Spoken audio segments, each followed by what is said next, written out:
Salut à toutes et à tous, c'est Comics4, j'espère que vous allez bien. Pour ma part, ça va très bien. Aujourd'hui, toute nouvelle vidéo achat comics de février. Je commence directement pour vous présenter ces achats, pour que ce soit pas une vidéo trop longue. Dans ces achats, on va retrouver beaucoup, comme j'ai dit, de comics de février. On a de l'occasion, on a du neuf, donc je vais essayer de vous présenter tout ça. Désolé pour l'absence, j'allais dire oui et non aussi, désolé quand même, parce que j'étais absent. Mais voilà, j'essaye de faire au rythme que je peux. Bon, on commence directement avec tac, les petits comics Marvel Pocket de février, il me semble qu'ils sont sortis. Dedans, qu'est-ce qu'on a? On a du Ultimate Spider-Man, donc c'est le tome 6 déjà le tome 6 sur 11, donc on a atteint la moitié, même un peu plus que la moitié du coup. Toujours Bendis, toujours Batley, hein, c'est la suite, hein, évidemment. On est donc, comme j'ai dit, à la moitié. Voilà. Ils continuent de publier ça, ça marche très bien. J'ai vu qu'il y avait des 2-3 trucs de vente qui sont sortis sur les pockets. Et ouais, c'est vrai que ça a l'air de cartonner. Et on sait pourquoi, on connaît la recette maintenant, les petits prix, les petits formules, enfin les petits prix surtout. Et en plus de ça, c'est un petit format, donc ça intéresse vraiment tout le monde. C'est vendu un petit peu partout, donc ça cartonne et ça étonne vraiment personne. En plus de ça, c'est un titre très simple d'accès. Tout le monde peut lire ça et c'est plutôt cool, plutôt joli. Et c'est Spider-Man. Donc forcément, les mots, ça me permet de découvrir le personnage. Là, Daredevil, une des nouveautés chez Daredevil face au diable, donc alors, c'est de Mackenzie et Miller. Alors ça, c'est un one-shot, non, c'est un 3 tomes, voilà, c'est un 3 tomes, parce que ça va être le Daredevil du Miller. Il sort en Deluxe actuellement. Je sais que sur ce premier tome, c'est pas le meilleur, parce que Miller est uniquement au dessin. Donc on a surtout du Mackenzie au scénario, ce qui est pas super cool. Vous voyez, regardez. Frank Miller, il apparaît rien que pour 5 numéros à la fin dans le scénario, mais il est surtout au dessin. Et c'est en deuxième partie du tome, principalement, qu'il est au scénario. Scénario prochain tome où il sera uniquement. Enfin, il sera surtout au scénario. Ce sera le scénariste principal. Donc, c'est du old school, c'est le premier old school en fait. Ouais, c'est le premier old school de la. De ce format-là. Est-ce que ça rend bien? Alors, il y a beaucoup de pages blanches, il y a toujours beaucoup de blanc autour des pages. Je suis jamais très fan, je comprends pas le principe de pas tout mettre, pourquoi pas zoomer plus les cases plutôt que laisser tout blanc autour. Ça, je comprendrais toujours pas. Après, voilà, c'est du old school, faut aimer le dessin old school. Moi, je suis pas fan de base, je vous mens pas. Mais je me suis dit, allez, pour ce prix-là, on est sur du. Ouais, je sais pas, on est sur du 7-8, enfin sur du 8 euros, je pense. 7 euros, ouais, je me suis dit, je vais me laisser tenter. Et voilà, pourquoi pas, ça reste du Daredevil. J'ai été comblé par le run de Bendis. Donc voilà, je fonce sur le Daredevil de Miller, qui est le plus vieux Daredevil qu'on a actuellement, il me semble, dans les formats un peu omnibus ou, du coup Pocket maintenant. Et Deluxe même, c'est moi que c'est le Daredevil le plus ancien qu'on a. Et ensuite, pour finir, on a le premier tome sur 7, du coup, de Spider-Man de Straczynski, excusez-moi, je vais y arriver. Straczynski de Romita Junior. Alors, il est sorti en icône, il me semble qu'il sort en omnibus, ou il est déjà sorti en omnibus. Il y en a tellement, je ne me rappelle plus. Mais il me semble qu'il va sortir en omnibus. Bon, évidemment, là, on parle de Marvel Pocket, hein, donc c'est pas pareil. C'est du petit format, c'est dessiné, je veux dire, c'est beau. Ça a son style, ça a son charme. C'est pas le truc le plus beau que j'ai lu, honnêtement. Mais ouais, ça a son charme, ça reste plutôt sympathique. Straczynski, qui est un auteur qui a marqué Spider-Man, évidemment. Voilà, on voit Morlun. Évidemment qu'on a ce Morlun qui Straczynski a bien mis au devant de la scène. Voilà, donc c'est un run qui va être assez long, mais qui est globalement énormément apprécié par les gens. Il me semble que c'est aussi, je sais pas si c'est dans ce tome-là, mais il y a les épisodes du 11 septembre. Alors oui, je pense que du coup ça va être les épisodes du 11 septembre, à mon avis, sont là. Donc c'est des épisodes un peu poignants. Voilà, c'est celui-là. Septembre bien. Donc c'est des épisodes un peu poignants parce que évidemment c'est des épisodes qui sont des faits réels. Donc c'est assez fou, voilà. Ça c'est un épisode qui est très marquant. Donc voilà, ça c'est un long run. C'est un run qui est assez apprécié globalement chez les gens. De Spider-Man en tout cas. Donc n'hésitez pas à y aller. Puis comme je l'ai dit, c'est toujours du Marvel Pocket, c'est le petit prix. Donc c'est facile de se lancer dessus. C'est un peu verbeux, j'ai l'impression, mais c'est plutôt joli, ça va se laisser lire. Hein. Ça reste du Spider-Man, c'est pas une énorme lecture non plus, on va pas se mentir. Ensuite, en petite lecture, moi, ce que je vais vous chercher, c'est alors, du coup, j'ai dit ouvert, hein, mais c'est le Ultimate Universe. Donc c'est le tome 3. Moi, j'ai eu cette cover-là. Il me semble que c'était un moins rare. Mais elle est plutôt jolie. Avec Iron Man qui se bat avec Captain America. Ce qu'on a à l'intérieur, c'est simple. On a 2 épisodes de Ultimate Spider-Man, 2 épisodes de Ultimate X-Men, 2 épisodes de Ultimate Black Panther et 2 épisodes de Ultimate. Donc c'est assez bien réparti. Donc du coup, en tout, on a 8 numéros pour 16 euros. Ça me paraît c'est très correct comme prix. C'est très correct comme prix. Il y a une pagination, il y a un sommaire. C'est un format, voilà, c'est le format classique comics, donc c'est assez grand, on va pas se mentir. Voilà, Spider-Man c'est toujours beau au dessin. Le X-Men, j'ai l'impression que c'est toujours son délire un peu à part, mais je suis quand même impatient de le lire pour voir ce que ça donne, parce que c'est vrai que c'est assez intriguant. Le Black Panther, je trouve ça magnifique en termes de dessin. Après, le scénario, je verrai. Et le Ultimate, qui a l'air plutôt sympa. Ça n'a pas l'air d'être le comics de l'année, mais qui a l'air de faire le taf. Donc voilà. Et on aura le tome 4, du coup, le 2 avril. Donc, bah, du coup, dans 2 mois, du coup, à l'heure où je vous parle, on va passer aux occasions. Oui, on va faire de l'occasion directement. J'ai trouvé pour 100 euros 2 omnibus. Alors, moi, il m'a dit que c'était pas neuf, mais j'ai l'impression que c'est neuf parce que quand j'ai ouvert, ça craquait à l'intérieur. Deux omnibus avec la couverture variante cover Daredevil de Wade. Alors, je vous ai dit à l'époque où j'ai fait la review, donc c'était il y a 1 ou 2 vidéos, la review sur les Daredevil de Bendis. Qu'est-ce que je vais lire après? Tout le monde m'a dit, alors il me semble que c'était Brubaker, si j'ai pas de bêtises, tout le monde m'a cité le run d'après, qui était excellent, qui sortait d'ailleurs, qui est en train de sortir en deluxe ou qui est fini d'être sorti. C'est Brubaker, si j'ai pas de bêtises. Et j'ai dit oui, parce que je voulais me lancer sur le Brubaker du coup, mais j'ai trouvé cette offre, donc évidemment que j'ai pas refusé l'offre. En plus, c'est des covers magnifiques. Je voulais, alors ça, elle est un peu métallisée, un peu, il y a une texture dessus, je sais pas si on voit. Avec voilà, ce Daredevil, ce Spider-Man dans les rues de New York, c'est magnifique. Et du coup, on a le premier tome, le premier omnibus de Daredevil, donc de Mark Waid et de Chris Samney. Alors c'est un délire, ça n'a aucun rapport avec celui de Bendis. En termes de graphique, ça n'a aucun rapport. C'est beaucoup plus, cartoon, enfantin. C'est très Samney en fait, avec une colorisation beaucoup moins sombre, je trouve. Beaucoup moins polar, mais très beau graphiquement, je trouve. Après, est-ce que ça collera vraiment à Daredevil, je sais pas. Mais en tout cas, je pense que c'est un style graphique qui peut avoir des belles images en termes de voilà ce que j'allais dire, pour caractériser un peu son aveuglement, enfin son côté aveugle, son handicap, mais ça a l'air quand même vachement joli. Et je suis vrai que je suis assez impatient de me lire ça. Le dessin m'intrigue beaucoup. Et ouais, c'est vrai qu'on voit pas Spider-Man par contre. Voilà, c'est du Mark Waid, c'est pas du coup les premiers épisodes. À l'intérieur, justement, ce qu'on retrouve, c'est du coup le Daredevil de 2011, donc c'est assez récent pour le coup. C'est bien après, c'est après du coup celui de Brubaker. Donc on a les épisodes 1 à 27 et le 10.1. Et on a Amazing Spider-Man 677 avec Avenging Spider-Man 6 et The Punisher numéro 10. Donc on a pas mal de choses, mais on a surtout la série de 2011 du coup, avec hop, ce premier tome et le deuxième tome qui est encore beaucoup plus beau, je trouve.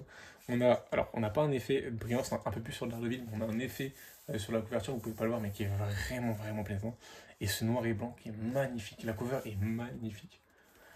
Derrière, du coup, je vais vous montrer ce qu'on a. On a le Daredevil 2011, du coup, on reprend au 28 jusqu'au numéro 36. Indestructible Hulk de 9 et 10. Et le Daredevil 2014, donc le 0.1, le 1.5, le 15.1 et le 1.18. Ça fait beaucoup de numéros bizarres, mais c'est les comics, hein, vous savez que maintenant comment ils chiffrent leurs comics. Toujours des trucs bizarres avec les 0.5, 15.1, je sais pas trop ce qu'ils font avec, mais c'est pas grave. Et ouais, du coup, voilà, ça c'est exactement ce que je veux dire, c'est vraiment l'opposé, j'ai l'impression, de ce que nous a fait, Bendis. Et c'était Maliv, si je dis pas de bêtises, au dessin. Donc c'est vraiment l'opposé de Maliv. Mais bon, c'est un autre délire. C'est vrai que c'est là où je suis vraiment curieux, où j'ai vraiment mon point d'interrogation, c'est est-ce que ce côté un peu, ce côté vraiment cartoonesque, est-ce qu'il va me plaire? Est-ce qu'il va coller au personnage de Daredevil comme il collait au Run de Bendis où nous faisait rentrer dans le récit? C'est différent. Après, j'ai l'impression aussi que c'est des récits qui sont très différents, avec des thèmes peut-être un petit peu plus légers. Mais voilà, je vais me lire ça et je verrai bien. Je vais essayer d'être sérieux, on est déjà presque à 10 minutes de vidéo. Il me reste des titres à aborder. Je vais déjà vous faire celui-là qui est beaucoup plus simple et beaucoup plus rapide à faire. Je vais faire tous les down-off. Je me fais le down-off Green Arrow et Black Canary, c'est le deuxième tome et le dernier. Il est sorti là. Alors, dedans, c'est Williamson toujours dessus. On a à l'intérieur. Alors, est-ce qu'ils ont mis le sommaire? Il me semble qu'ils ne mettent pas le sommaire dedans. Ils le mettent. Alors, si je dis pas de bêtises, ils le mettent à la fin. J'ai jamais compris pourquoi ils faisaient ça dans les down-off. Mais écoutez, pourquoi pas. C'est un délire. Il me semble qu'ils le mettent à la fin, du coup, ici. Du coup, dedans, on a un Green Arrow de numéro 7 à 12. le Green Arrow 2024 un annual et les Birds of Prey de 7 à 13. Et c'est les derniers épisodes. Alors, est-ce que c'est la fin ou est-ce qu'ils ont arrêté? Ça, c'est la question que je me pose. C'est vraiment la question que je me pose. Est-ce qu'il y a écrit fin là? Ouais, il y a écrit fin. Donc, je pense que pour une ou deux séries, c'est fini. Enfin, pour la série Green Arrow, je pense que c'est fini. Est-ce que pour la série.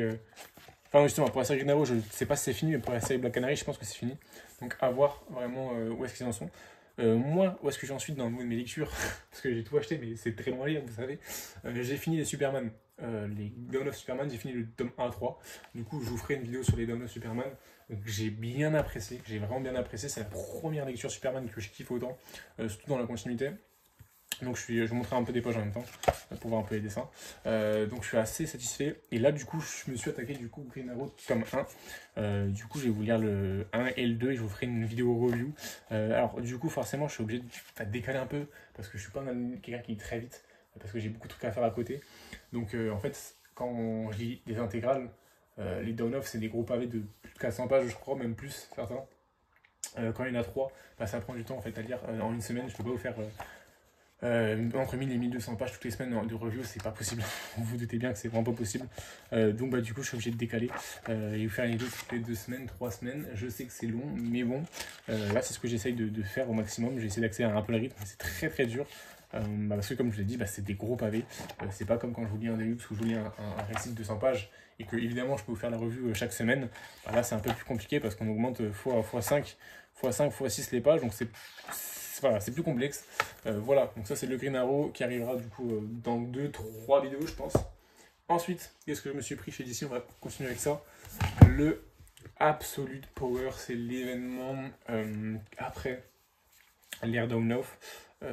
Alors, j'hésitais à le prendre parce qu'en fait moi je n'ai pas lu les Crisis, les 2 dernières Crisis, donc Infinite Earth et Dark Infinite Earth, si j'ai pas de bêtises, un truc comme ça. Je les ai pas lus et je me suis dit, est-ce que je vais comprendre? Est-ce que je vais vraiment comprendre en sachant que je les ai pas lus? Mais je me suis dit, en fait, si je lis tous les down-off, je pense que je vais quand même réussir à piger 2-3 trucs quand même. Puis voilà, c'est un nouvel event, donc même si j'ai pas eu les précédents, je pense que, surtout que voilà, Urban fait souvent des éditos qui sont assez sympathiques. J'espère qu'il y en a ici, je suis pas sûr parce que là je les vois pas. Ouais, si, voilà. Il y a des instructions qui sont plutôt sympathiques en général, où c'est très très bien expliqué. Donc je pense que je vais pouvoir vraiment m'en sortir. Puis je lis, comme je l'ai dit, hein, toutes les séries down-off. En plus de ça, je lis aussi les Nightwing. Ouais, je pense que je vais pouvoir m'en sortir un petit peu, franchement. J'espère, sinon ce serait vraiment décevant. Et là, quand je vois des persos comme ça, bah ouais, je me dis que je vais m'en sortir parce que ça me dit quelque chose. Oui, bah oui, c'est une lecture, je serais en faire d'ailleurs. Donc bref, ouais, normalement je vais m'en sortir, je parlais de ma tête, excusez-moi. En tout cas, graphiquement c'est très très beau. Bah, évidemment c'est un event, hein, donc je pense qu'ils ont mis le paquet en termes de graphique. Ça a l'air d'être vachement porté sur Superman parce que je reconnais vraiment beaucoup de personnages de Superman. Des down-off en tout cas. Mais en tout cas, c'est cool de lire ces down-off et de lire cette actualité de down-off Superman et les autres parce que je trouve qu'il y a des récits qui sont très qualitatifs dedans.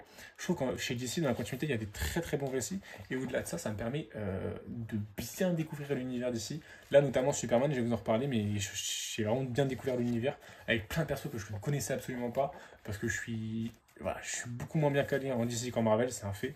Il y a beaucoup de choses que je ne connais pas chez DC. Et là, le fait de pouvoir lire comme ça, c'est hyper intéressant pour moi dans le sens où je découvre énormément de choses.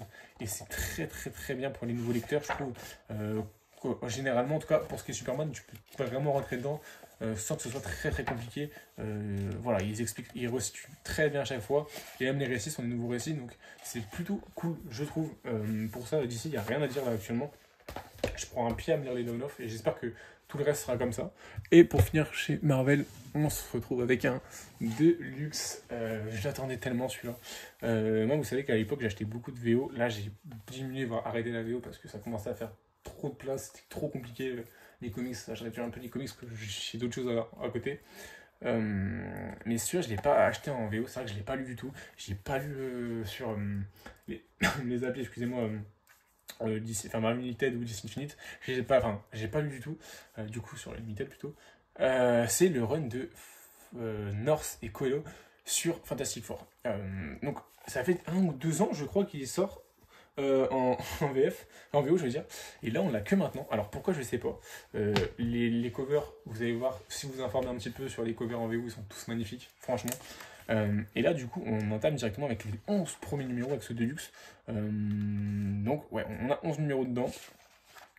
C'est vraiment un run qui m'intéresse grandement. Alors on voit directement là, j'ai pas fait gaffe, j'ai pas encore ouvert le comics, hein. Mais la reliure, elle a l'air catastrophique. Ouais, en tout cas pour le début, je ferai gaffe, mais ça a l'air d'être catastrophique la reliure. Bref, ça c'est Marvel. Ouais, déjà graphiquement, il est magnifique le bouquin. On a vraiment des cases, des planches qui sont très très belles. Et c'est pas que les covers, même si les covers envoient et que tout le comics n'est pas comme les covers. Vraiment, je trouve que les covers envoient à fond. La reliure est très bizarre, hein. Je découvre ça en live, vous voyez, en même temps. La reliure a pas l'air d'être hyper. Ouais, bon, voilà. Les pages sont magnifiques. C'est très moderne comme graphique, mais c'est vraiment cool. Je vous montre en même temps.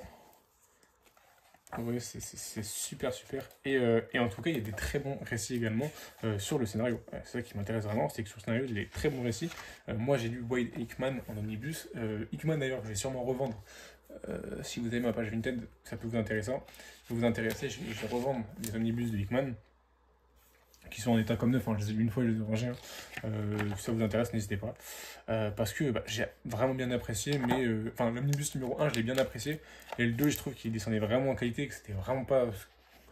Voilà, je l'ai lu, mais je le relirai pas en fait, donc je vois pas l'intérêt de le garder. Et moi, vous savez que je garde vraiment uniquement ce que j'aime, et ce que j'ai relu et ce qui m'a vraiment marqué dans les comics. Et celui de Dickman, c'est vrai qu'avec du recul, non, pas du tout. Donc voilà, je l'ai lu, c'est cool, et maintenant je vais le revendre. Et celui de Wade, par contre, lui, j'ai bien regardé parce que j'ai vraiment, vraiment bien kiffé. Et bien plus kiffé, d'ailleurs, que celui de Hickman, pour le coup. Donc voilà pour ce comics Fantastic Four en deluxe. Et voici pour tous mes achats. Donc j'ai pas mal d'achats, même s'il y a eu 2 gros omnibus qui ont bien carré l'occasion. Mais ça fait plaisir et ça fait partie des achats. N'hésitez pas à me dire si vous avez kiffé la vidéo, n'hésitez pas à liker, commenter. Commentez aussi pour les différents titres que vous avez achetés pour ce mois de février. S'il y a des titres dedans que vous avez lus, n'hésitez pas à me donner vos avis, sans spoiler évidemment. Mais ouais, dites-moi ce que vous avez acheté en février, parce qu'il y avait beaucoup de choses à acheter. Il faut faire des économies, donc on peut pas tout acheter. Enfin, surtout en mode fin janvier du coup. Parce que ça, c'est plus janvier que février d'ailleurs. Mais n'hésitez pas à me dire ça dans les commentaires, je vais tout lire. Je vais tout lire parce que ça m'intéresse vraiment. Il y a beaucoup de sorties, je trouve, en ce début d'année dans les comics, et ça va être très compliqué de sélectionner parce qu'on pourra pas tout acheter. Mais franchement, il y a pas mal de trucs lourds qui arrivent là durant les premiers mois, je trouve en tout cas. En tout cas, merci pour les abonnements, merci toujours pour le soutien, pour les vues, même quand je sais pas de vidéo, j'ai toujours des vues, c'est un truc de fou, franchement. Vraiment, vraiment, vraiment merci. Je regarde les commentaires, même quand je fais pas de vidéo, franchement, j'essaie de répondre au maximum. Ça, ne croyez pas que, voilà, même si je fais pas de vidéo pendant 2-3 semaines, je suis pas actif sur le compte, c'est pas vrai, je suis quand même toujours sur le compte. Et sur ce, je vous souhaite une très bonne journée ou une très bonne soirée, et surtout de très bonnes lectures.